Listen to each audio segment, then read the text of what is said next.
According to the Wisconsin Department of Veteran Affairs, every day in the United States, more than 20 veterans take their own life.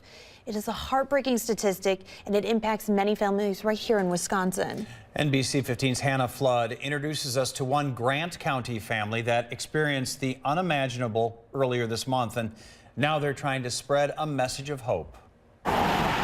When you live in a town the size of Potosi, we've always lived in a small town. The world can seem big. Naples, Italy, Consulate General, and this is one of the Brussels one. This is the Afghanistan one, and this is one of its very special ones. And these coins and medals represent the places in the world Kathy and Daryl Weber's son Brandon went, and the missions he completed as a Marine. He was so proud of each one that he had. Brandon Weber was in the Marines for 6 years.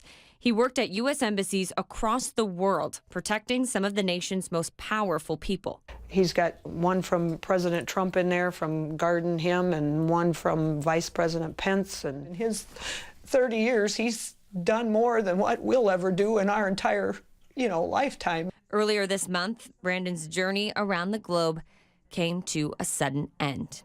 It just seems like a bad nightmare that you can't wake up from. Yeah. Very, very hard. On December 9th, Brandon Weber took his own life. He was the one that found him.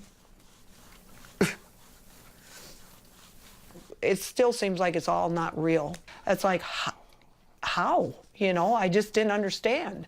Brandon's parents say he was going through a tough time. His career with the Marines had come to an end. He'd been back home for 6 months, and his girlfriend had broken off an engagement with him. Plus, his parents said there were things about his service he wouldn't talk about. I do believe he had demons that we didn't know about, that he was... They would never tell us.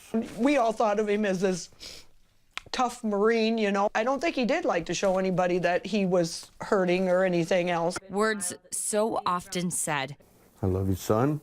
I'm proud of you. Followed by words painful to say. And I want you back.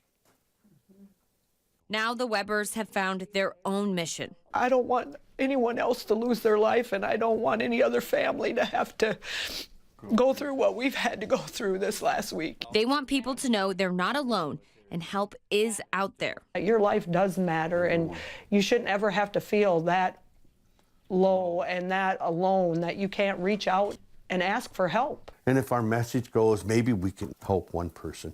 One person might help another person. Another person might help another person. It could be an effect that could go a long way. It could even help people around the world, just like Brandon did. He made a difference. We want to make a difference through him. In Potosi, Hannah Flood, NBC 15 News.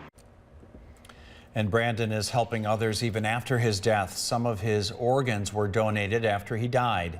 He also leaves behind 2 sisters. There are so many resources for veterans out there struggling with suicidal thoughts.